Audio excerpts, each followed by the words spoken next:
চলতি মৌসুম শেষেই পেশাদার ফুটবলকে বিদায় জানাতে পারেন ক্রিস্টিয়ানো রোনালদো। আল নাসরের সঙ্গে তার চুক্তির মেয়াদ রয়েছে 2027 সালের জুন পর্যন্ত। এর আগে বেশ কয়েকবার অবসর নিয়ে কথা বলেও নির্দিষ্ট সময়সীমা জানাননি তিনি।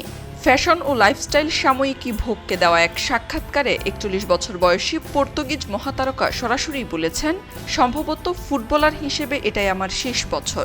আমি একটি দুর্দান্ত উত্তরাধিকার রেখে যেতে চাই।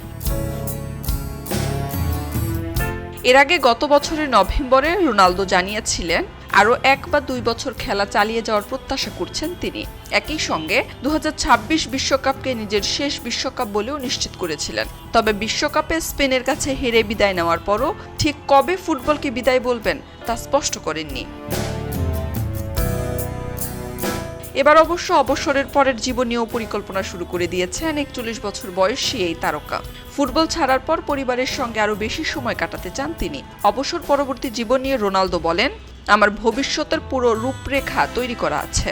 নিজেকে ব্যস্ত রাখার মতো এত কাজ আছে যে নির্দিষ্ট করে একটি বলা কঠিন। ফুটবল ছেড়ে দিলে জীবনে বড় একটি শূন্যতা তৈরি হবে, তাই নিজেকে নানা কাজে যুক্ত রাখতে হবে।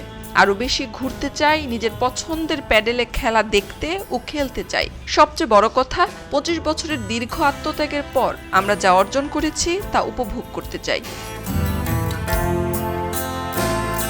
2 দশকের বেশি সময়ের ক্যারিয়ারে Ronaldo Manchester United, Real Madrid, Juventus ও বর্তমান ক্লাব আল নাসরের হয়ে অসংখ্য সাফল্য পেয়েছেন।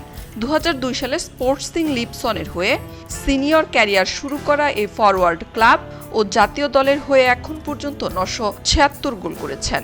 5 বারের ব্যালন ডিওর জয়ী রোনালদোর ক্যারিয়ারে আক্ষেপ শুধু একটাই, সোনালী রঙের ট্রফিটা আর হাতে নেওয়া হয়নি। খবরের কাগজ, নিখাত, নির্ভীক, নিরপেক্ষ।